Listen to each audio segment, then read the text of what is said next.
कटक सदर ब्लॉकर ब्रह्मपुर पंचायत अंतर्गत झिंकारिया ग्रामर बासिंदा माने आज क्षोभ प्रकाश करिसेंती।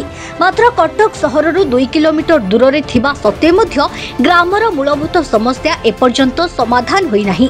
वर्षारे रास्ता उपरे जमा पानी माध्यमरे यातायात करिबाकू पडुथिबारु प्रतिदिन दुर्घटनार आशंका बढ़ी जाउछि।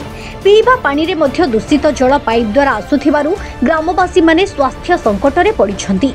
आगामी पार्वण ऋतु रे विद्यालय पिलामानंक पई यातायात असह्य होई जाइछि।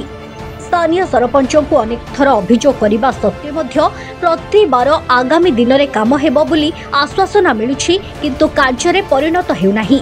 ग्रामवासी कथारे कटक सदरर अन्यान्य ग्राम रे उच्च कोटीर उन्नयन कार्य होइथिबा समय रे झिंकारिया को साबत पुओ भली अणदेखा करा जाउछि।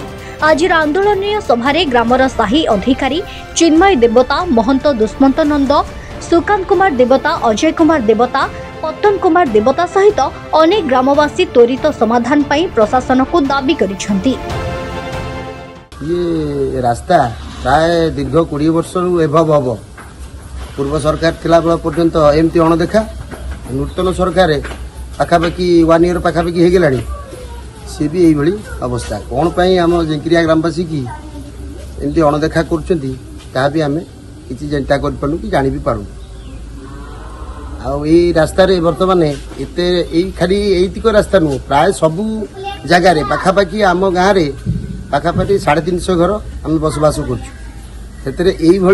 जो पानी जमा होची से पानी जे पानी रास्ता रे पाइप भी जाइछि, पाइप भी फाटुची। ये पाइप फाटुआ द्वारा भी आम बर्तमान हईजा आक्रांत होइतिलु। एई गत 2 मास पूर्व पेपर आउट होइतला, इलेक्ट्रोनिक मीडिया भी आसते। ये सब जिनस सरकार को कर्णपात भी आम गणमाध्यम द्वारा भी जनइलु, किंतु तार किछि माने परिवर्तन आसु। आम सारे तो रास्ता बहुत समस्या। आम सारे छोट छोट छुआ अच्छा माने जो प्राय आड़े रास्ता पानी जमुची, गाई गोर रोड सारा माने गोबर विभिन्न प्रकार गोरुमूत्र रास्ता को सम्मान ना आमर माने सब खाल ढीप साई सार सब से टिके तो वर्षा लाटे पानी अवस्था भितर आ छोट छोट छुआ पर्वपर्वाणी कादो होची, अशांति लगुच। माने गोटे ये कला बेलू जानी यात्रा कला बेलू सारे हई जाए पिला डायरिया होची, विभिन्न प्रकार समस्या अच्छी। समस्या ये रोड जावासा करने बहुत असुविधा। गोड़ा हाथ कुंडे हो पानी नागिला मैंने आधे मूत पानी गोबर पानी सबू जाक जा गोड़ा हाथ कुंडे हो मझे पूरा मझे भी हईजा नागिला। दुनिया प्रकार आम भोगीचु। आम सरकार को दृष्टि आकर्षण कले आम उपकृत हबु। Bureau report, Odisee live.